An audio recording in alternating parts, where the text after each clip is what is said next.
All right, everybody. Welcome to a live edition of Breaking the Grade. I'm with Michael Campbell, who happens to be in Houston, and he happens to have come from Mexico. Michael and I were able to bond over Mexico because if you listen to our show here, you know very well that while my feet are in the ground here in Washington D.C., my heart is in Mexico and more or less in the mountains of Mexico in San Miguel de Allende. So, Michael, thank you for joining us on the show, and give our audience, please, a little bit of background on you and your connection to Mexico, please. Thanks, Josh, for having me today. Buenas tardes. Yeah, exactly. And yeah, so, I have a long history with education, and, over the years, we've really enjoyed and had a working with international schools, working with international partners, and it just seemed natural to move our business into Latin America. And working in Mexico City was just it's a natural extension of our strategy. We've been working in Dubai for a long time, working in Europe and London in that area, working with partners in those areas, and working in Mexico City just seemed to be a natural fit for us. And obviously it has been, where we have a new school there, Dual Bridges Academy, which is such a unique value proposition, dual dual languages, dual diploma. And we have 100 students already being enrolled into that Mm. program. Very unique program on that. And that is such a great program to be involved in with my educator friends that are doing that program every day. It's exciting to hear from them and to hear the excitement in their voices, teaching kids from Mexico and the US who are involved in those programs. So Mm. that's great fun to be involved in that. And then working with the entrepreneurs who are working in bilingual education, as well as uh, entrepreneurs in the US and all over the world. You your work spans the world, but if I had to say, Michael, what talk to our audience, who is basically made up of founders, entrepreneurs, CEOs in the education space who are here to kind of learn more about lead generation. How would you describe the work that you do specifically in the United States? Yeah, so we really focus on go-to-market strategies, helping them with those strategies, helping them innovate, helping them do pilot to purchase models. And really, that's what our strategy is. Gotcha. And you're not you're not new to this space, right? No, This I isn't would your say first not. time. Yeah. So, So so we've been tell doing us this about for your a very history. long time. Yeah. So, I started out as a teacher, moved into educational publishing, and did that for a very long time, almost 20 years. And then had my own startup, moved out of that, and did that for about 3 or 4 years, and then into consulting for the last 8 years. And in that 8 years, have learned a lot, not only helping founders in their go-to-market strategies, but also have seen, a lot change in the education market. We have changed. We've gone through COVID, we've gone through the pandemic, we've gone through a lot now. Now we're seeing a lot of AI in the marketplace, Mm. so we're constantly seeing that market change. And so I've seen the market change from from the digital from the print to the digital, and now, just in the last 30 years that I've been in this market. Wow.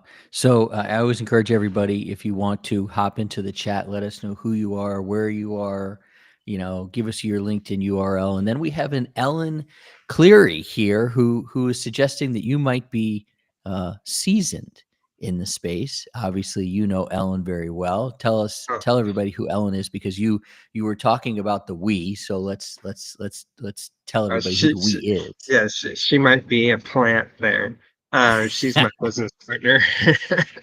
She is a plant. She's a great plant, Yes, and I love yeah, when our plants come in and you expect them to, "Hey, give me a softball or something," and of course, the yeah. first thing they So do is take a dig at you. So there you go. yes, exactly. Um, So One of the things yeah, that we bonded over, um, other than sunshine in San Diego, because it was like the sunshine of Mexico, was really talking about our shared clients, and in the sense of what are the qualities that our clients have that they share. And I think we agree that our clients seem to be all really hard workers, and that's always helpful.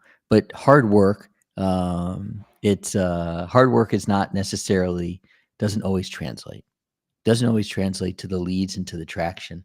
And what was really wonderful about our conversation, among many other things, is that you gave some really great takeaways. And one of the conversations we had was around this idea of hiring teachers. And I have uh, cannot count the amount of companies that I have worked with who said, I went out and hired a teacher, and I just thought they'd be able to sell, and they really weren't able. So, but I happen to be talking to a former teacher, and you. So, can you talk about this idea of hiring teachers? Good, bad, why not? well, one of my previous employers, Follett Corporation, great company.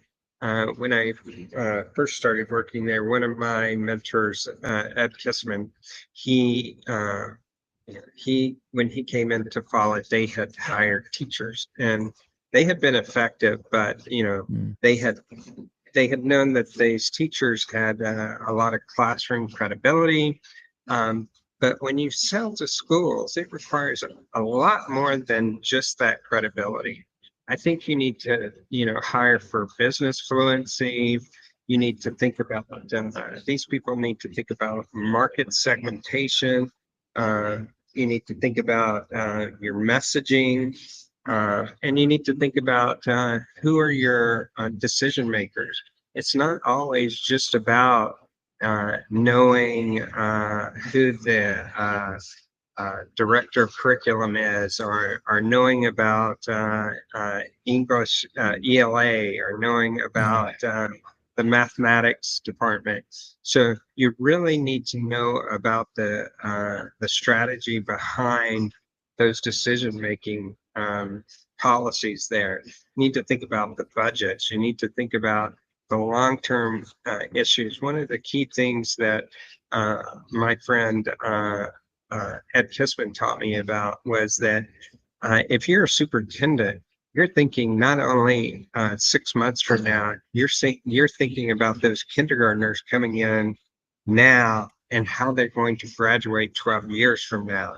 So mm, every bit of that curriculum that happens now is going to affect your budget 12 years from now. yeah.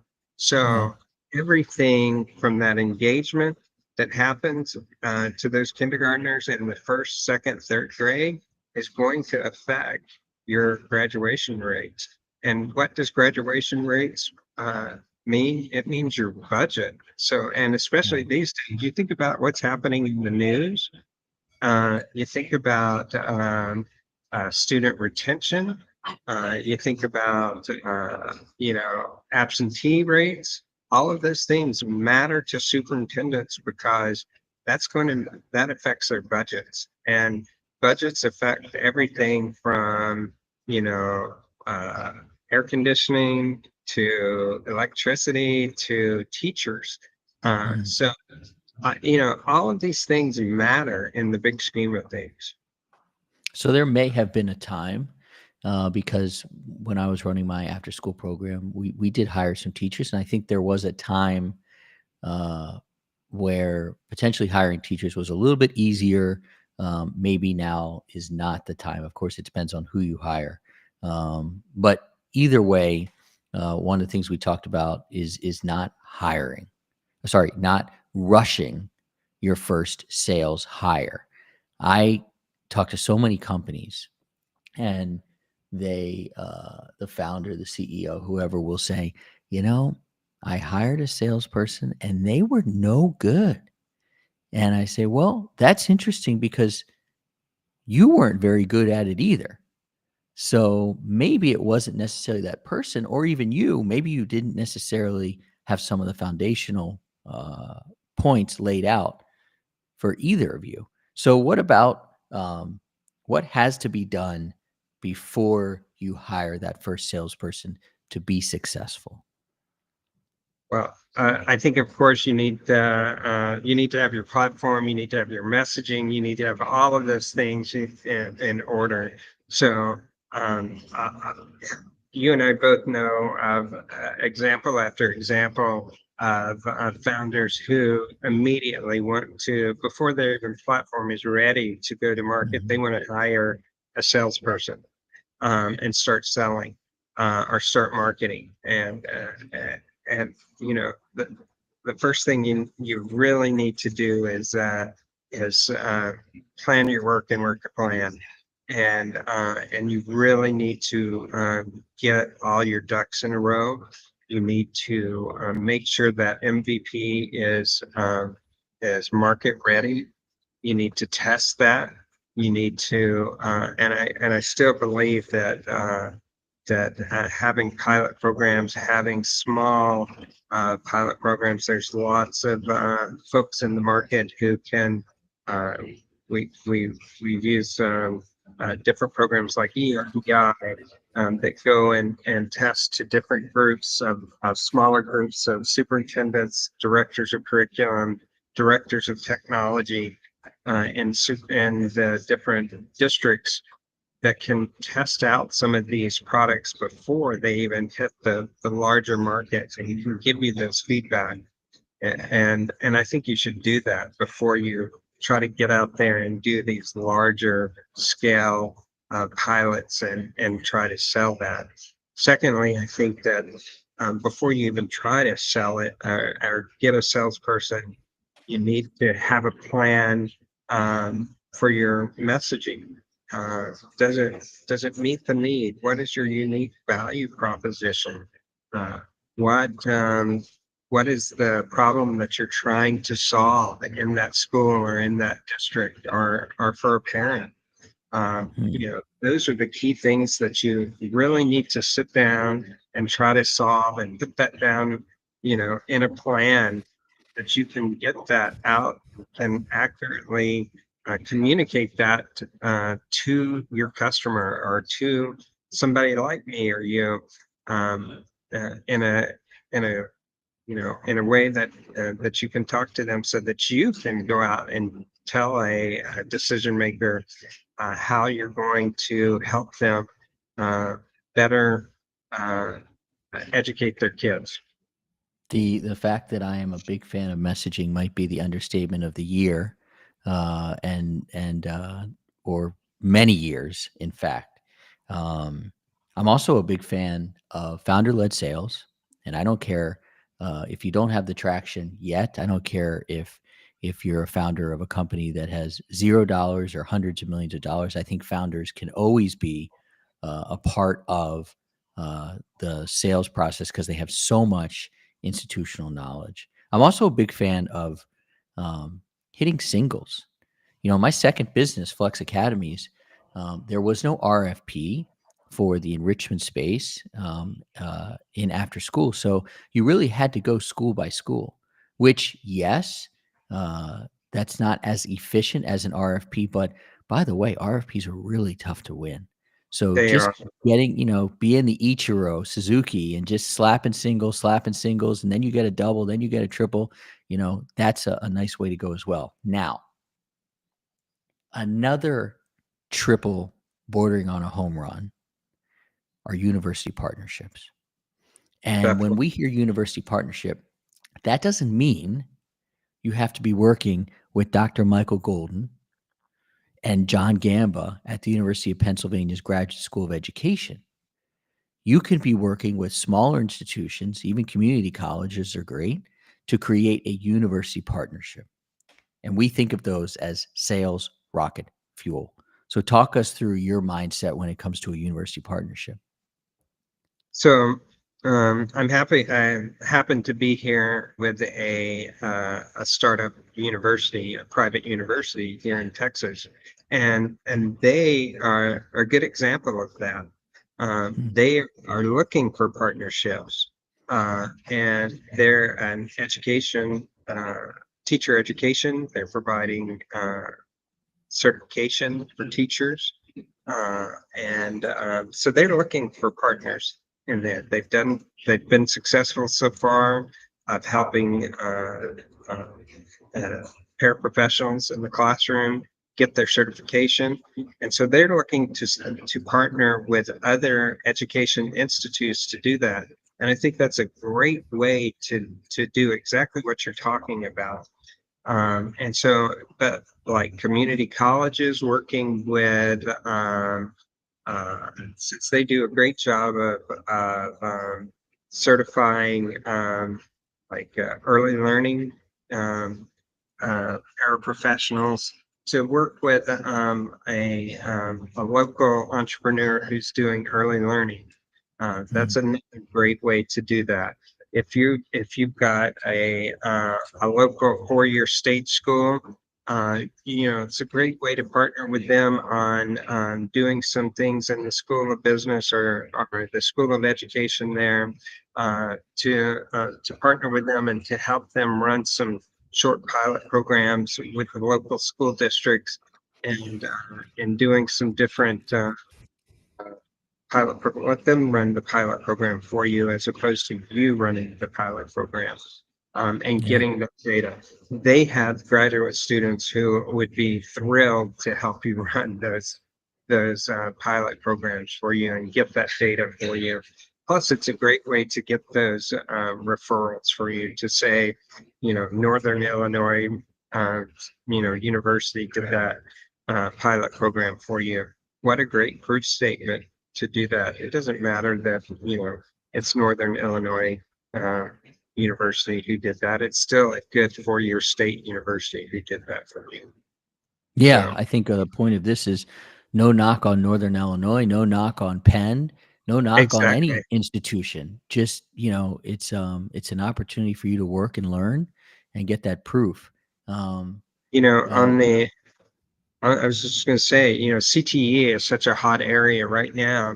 A lot of community colleges are great at doing CTE. What a great way to partner with the mm, local school district who are really building out their CTE programs, to partner with the local school district to do that, and to help run some of those pilot programs so that they have a really good feeder program for those kinds of things. And so, if they're taking an automotive in high school, to continue that automotive program, I think a lot of community colleges would love to do that. And especially if you have a program that you're running at a high school program, just because you think that well, it's a different kind of program at the community college. I don't think they care about that. They're just looking for an ability to have a feeder program.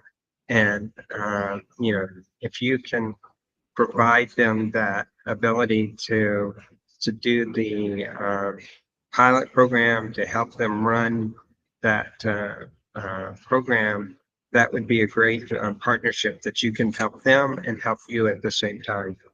I like it. Um, it obviously makes a lot of sense that you're at a conference. We met most recently at ASU GSV, another conference. I'll tell you what. Um, I used to really not like conferences because, not because of the conference, but because I didn't really understand my client. I had not established my own credibility, and I had no offer when I went to a conference. I was, I think, really just trying to figure that out. I'll tell you what, when we were at ASU GSV, I started keeping track, and it was very rare. And but I, when I mean rare, only one person I met. I said, "What do you do?" And they were very clear with me of who they help, what method they use, and what result do they get for their client.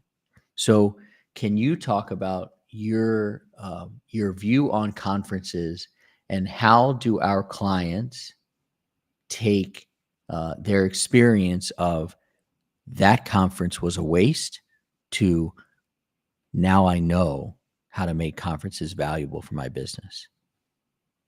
Well, I have a great story. Yesterday, I was here at the Texas meeting, and they, talking to folks, and one of the superintendents asked me, "Why are you here?" And I thought, that's a really good question. Why am I here? And my answer was, I hear a lot about what's going on in Texas in the media and what I read and what I see. And what I really want to know is what's going on in your schools. Hmm. And I want to hear straight from you what's happening with your students and what's most important with you. What is hearing directly from that superintendent, what's most important for him was what I wanted. And he immediately started talking to me about what's most important to him, telling me about budgets, telling him about teacher shortages, telling me about student absenteeism, those kinds of things were what's most important to him. Yeah. Hmm. I thought that was really interesting. And that's a really good question is, why was I there? And I think a lot, whether you stand at a booth every day and you stand there, I don't think that's worth anything. People pay a I lot of money agree. for that. Yeah. Don't waste your I money. hate booths. Hate it. Yes. Don't waste your money unless you have a strategy for that 10 by 10 space. Don't waste your money. Uh, Yeah. Come with a plan. And I think you really have to ask yourself, why are you going to be there? Are you going to have an event? Do you have a list of people who are going to attend and who are you going to target? And why are you targeting those people? And most of all, don't come to sell and don't come to tell, come to listen and come to hear what they have to tell you. I think that's the number one thing because if you come to tell and you come to sell, you're not going to accomplish anything Yeah. because they're not going to tell you anything. They're there to listen. Most of them are there to hear the sessions anyway. And if they're superintendents or directors of curriculum, they're tired of getting emails. They're tired of getting phone calls. They're tired of hearing all of that kind of stuff. Um, you Yeah. know, they're they really want to have a conversation about what's going on and what their problems are and what they're experiencing in their day-to-day lives. So what are the problems that they're experiencing in their schools, Yeah. Your southern accent almost came out. All I could hear was you. I've been watching House of Cards again, so I've got Frank Underwood, and his South Carolina accent in my head. And it sounded like you were going to say, "Don't come to sell, don't come to tell. You're going straight to." And I'm like, "Uh Yeah. oh, this is a family Well, show. This see, is a family show." But that's it what can happens. but it comes back really quickly. I grew up in Louisiana, so it comes Yeah. back really quickly if I'm here for more than 24 hours. So Yeah. I have. Ellen, I have some. I already had a conversation with Ellen this morning, and she had to ask me what about two or three times because she couldn't understand what I was saying because I That's was funny. came back. Yeah. That's funny. So, My I've got some really good friends who are from two of them from Alabama, one's from Kentucky, and the moment alcohol hits their lips, that accent starts rolling back out, and it's like we crossed the Mason-Dixon line. So I hear you on it. I understood you. I understood what you said. And you know, I always want to give people kind of some takeaways in the audience, and a few of them that we discussed, and I'll run down here. You know, um, really hire for grit when it comes to sales. Not necessarily having been in the classroom, that doesn't always translate. And I think even now that is even more applicable. Explore university partnership. Again, love Northern Illinois University. Never heard of it, but go for it. Love Penn's Graduate School of Education. I also love Montgomery College in beautiful Rockville, Maryland, which is close to where I grew up. A university partnership is a great thing for our clients and people listening. Test your messaging at your next conference, and you can. I think that you certainly should not go to a conference to sell or tell, or you're going straight to where. But but you can also um, uh, test your messaging, kind of like I encourage people to do mhm. on LinkedIn. Not selling, but just seeing what resonates. And I Yeah, I think agree with a that conference is a 100%. great place. Go ahead. When we had our startup, my good friend Roxanne and I used to play this game. It's like, what if we did this? And we would try it on two or three. The next two people that come by, let's try this. And we would Mhm. try a messaging out with them and see if it worked out when we had our little pitch that we would say for our startup. And Yeah, and that's exactly what we did, Josh, is that you know, testing out the messaging is so important. And it's a fun thing to do. totally. And you can, I when I talk about LinkedIn, I encourage people to think of it two ways. One of them, it's like a gym. If you want the results in a gym, you got to go more than say one time a month. If you want the results in a LinkedIn gym, in the LinkedIn gym, you got to go 3 to 5 times a week, and probably five is the best if you want those results. I also encourage people to think of LinkedIn as like a conference. And you can test your messaging on LinkedIn. If nobody responds, that was just a post. If people respond, you now have a better understanding of what people care about. You can do the same thing at a conference. I want to ask you this question, and it kind of dances around this idea of conferences. Of course, we believe they are important, and we're happy to get back to the conferences that are in person. But can you, since you're at a conference now, can you talk about how people in our audience should evaluate going to a conference so that they don't break the bank, so that they don't, feel like they are spinning their wheels or wasting money, and they get value? You know, I think any conference that you can say that you can get your ROI on, and you should be tracking every lead that you get. Um, Mm. I When I worked at Folly, we had a great conference manager, Sherry, and she would track those leads religiously. Wow. And we know that, and just like as a consultant, you know that some of those people that you talk to now, um, and you provide good information to, and you give some of that messaging to, and you target that person now, that lead may not come to fruition for 6 months, but Hmm. in a year, that lead may come to fruition. So was it at that conference where you had a good conversation with that person and you had coffee with that person?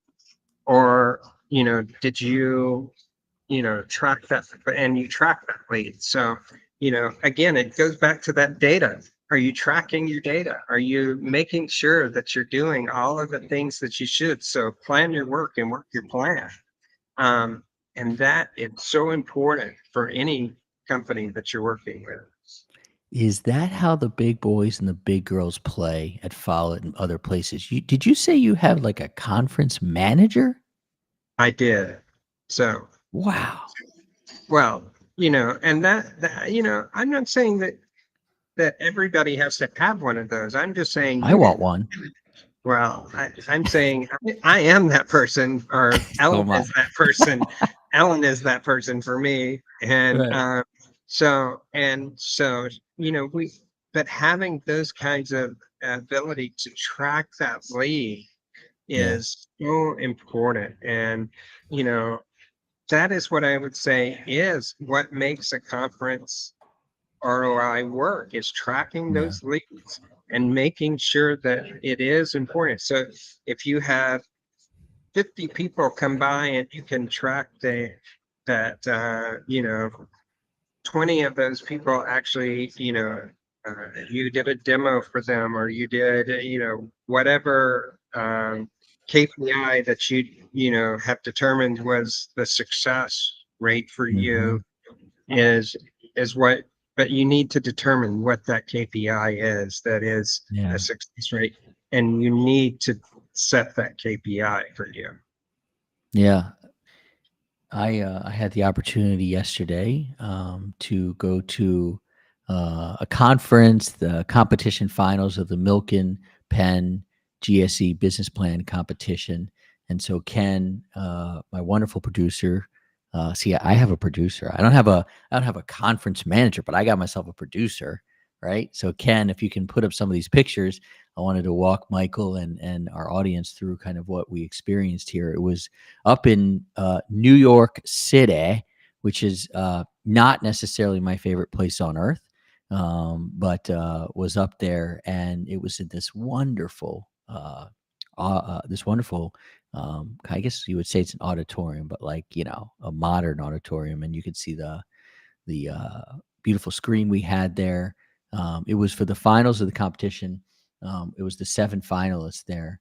And Ken, if you move to the next picture there, this is Dr. Michael Golden, who is the dean of Penn's vice dean of Penn's Graduate School of Education, and Dr. Golden is such a phenomenal leader, and he helped also lead us as judges to decide, because we have 45 minutes to decide the finals after this pitch competition, and that's a really it's pressure packed. There was one, two, three, five of us in the room, and we had to make the decision. Michael did a phenomenal job. And then there's good old John Gamba, a friend of the show, a colleague of mine. And John, of course, that picture was taken by yours truly, which is one of the better pictures I've taken of John. And John is probably listening, and he knows where I'm going with this, because he is literally the world's worst picture taker. If you ask John to take a picture of you, there will be a finger or an errant, water bottle in the picture. But I take phenomenal pictures. John, he's not hard to take pictures. A good looking guy with amazing hair. And let's look at the next picture. These are the finalists, and just a great group of finalists who, when they were announced as finalists, they then spent several months working with people like Rita, Michael, John, the team at Penn GSE. They really do a nice job of bringing them along and getting them to the pitch competition. And then I got to give out the audience award. The people chose who won my award for the Ed Sales Elevation Experience that I gave away. And next picture, Ken, I gave it to this guy, Jody Anderson. Such a good dude. Runs a company called Resume. And I encourage everybody to take a look at Jody and Resume. And Jody just keeps coming back to this competition. And he kept coming back to life. And finally he won it. And he deserved to win it. That guy is as jacked as he looks. I don't think he has an ounce of fat on that body. So I just prefer to hug him, because his handshake reminds me of the great, I don't know if you remember this name, Dexter Manley, who used to play for the Redskins. When I worked for the Redskins, I would avoid shaking Dexter's hand. It would hurt so much.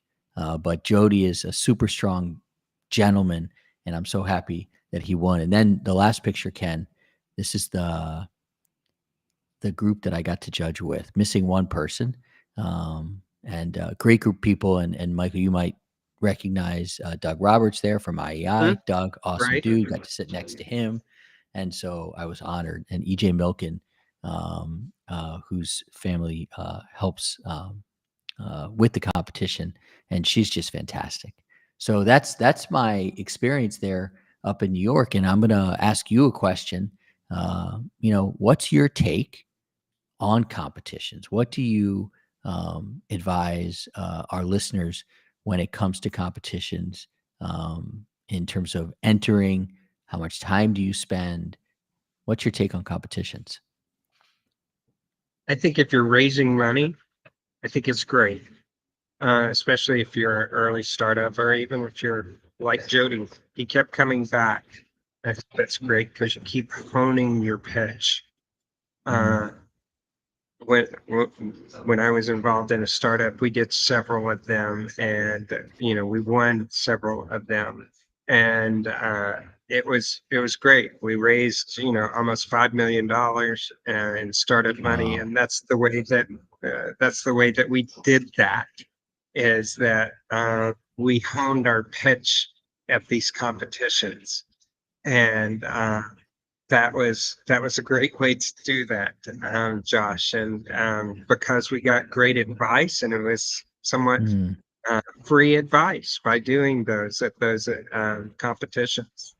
We get, Any we would talk to people like you, and these people like you, and Doug, and people like that gave us advice, and we got great advice, and we met people, and they introduced us to people who got us adoptions and different things like that.